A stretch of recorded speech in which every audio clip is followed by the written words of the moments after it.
नमस्कार दोस्तों।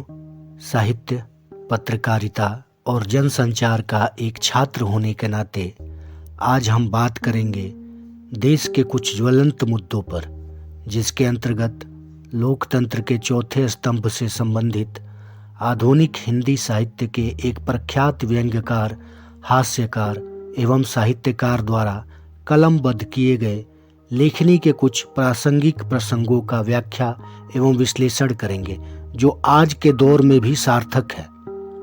जैसे कि उन्होंने कहा है कि इस देश में जो जिसके लिए प्रतिवाद है वही उसे नष्ट कर रहा है। इस वाक्य का अर्थ है कि जो लोग देश बचाने या सुधारने के लिए आवाज़ उठाते हैं, उन्हीं की स्वार्थपरता, स्वार्थ सिद्धि, भ्रष्टाचार या गलत नीतियाँ देश को अंदर से खोखला कर रही हैं। उदाहरण के तौर पर हम कह सकते हैं कि नेताओं के झूठे वादे, जुमले और भावुक भाषण जो देश की बेरोजगारी, उन्नति और कृषि एवं औद्योगिक विकास से संबंधित ना होकर मात्र मुफ्त राशन, मुफ्त दवाई और आरक्षण पर आधारित होती है। अधिकारी जो कानून की बात करते हैं पर भ्रष्टाचार में लिप्त होते हैं, क्योंकि जब कानून बनाने वाले ही भ्रष्ट हैं तो आगे क्या कहना, आप खुद समझदार हैं। नागरिक और समाज सेवी जो देश प्रेम का ढोंग करते हैं पर सार्वजनिक संपत्ति को नुकसान पहुंचाते हैं, कानून को नहीं मानते हैं। नागरिक कर्तव्यों का पालन करना तो दूर की बात है।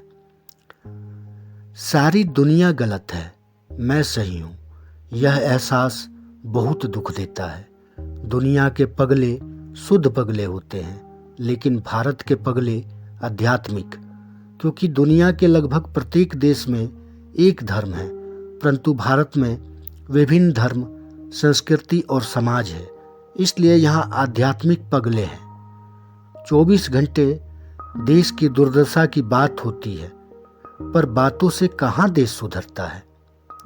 आप 5 मिनट बात कर लेंगे तो देश को क्या फायदा है। शायद मेरे द्वारा प्रस्तुत किए गए तथ्य भी आपको बकवास लगेगा।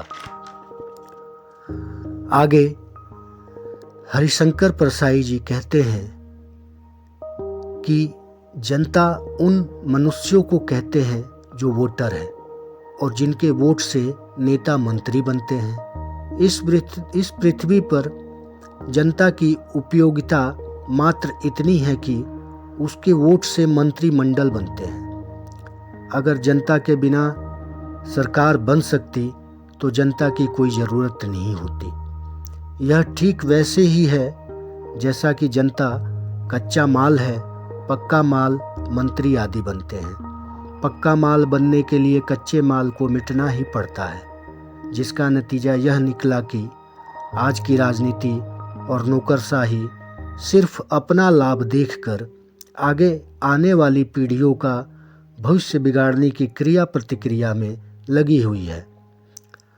पागलपन को गर्वपूर्वक आगे बढ़ाना है तो उसे किसी दर्शन अथवा सैद्धांतिक आदर्शों का आधार अवश्य चाहिए, जैसा कि आज के आदर्श रूप में विभिन्न धार्मिक संगठन स्थापित हो चुके हैं और सिद्धांत के तौर पर देश के कुछ प्रमुख व्यापारियों के लिए कृषि और उद्योग को उनके सुविधा अनुसार सरकार नियम और नीतियां बनाकर दे रही है।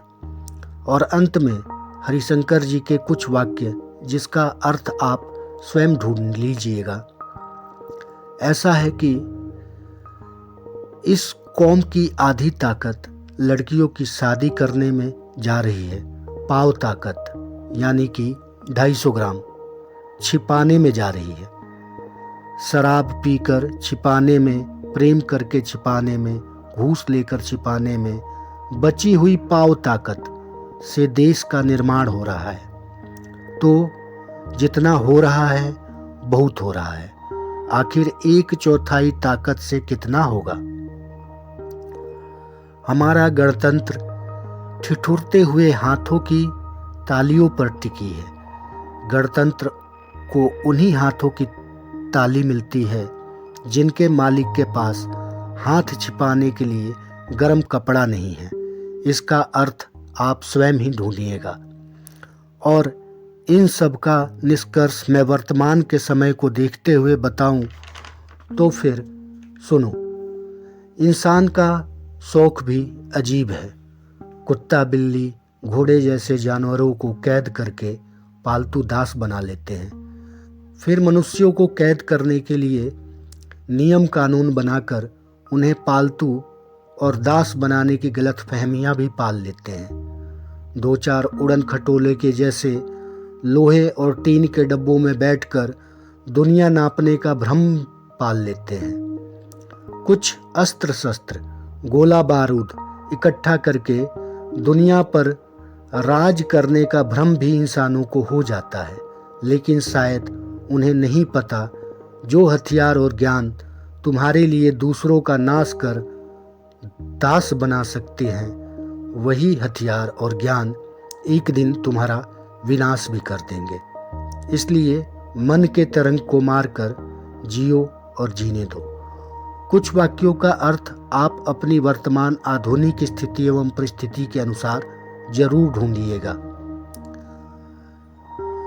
आगे हरिशंकर परसाई जी के कुछ वाक्य इस तरह से है कि राजनीतिक पार्टियों के कार्यकर्ताओं के लिए यह वाक्य बिल्कुल सटीक बैठता है। जैसे कि पता नहीं यह परंपरा कैसी चली कि भक्त का मूर्ख होना जरूरी है। रोटी खाने से कोई मोटा नहीं होता, चंदा या घूस खाने से होता है। बेईमानी के पैसों में ही पौष्टिक तत्व बचे हैं।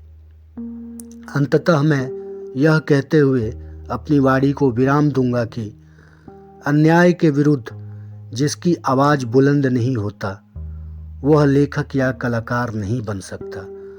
मैं लेखक छोटा हूँ पर संकट बड़ा हूँ। नमस्कार।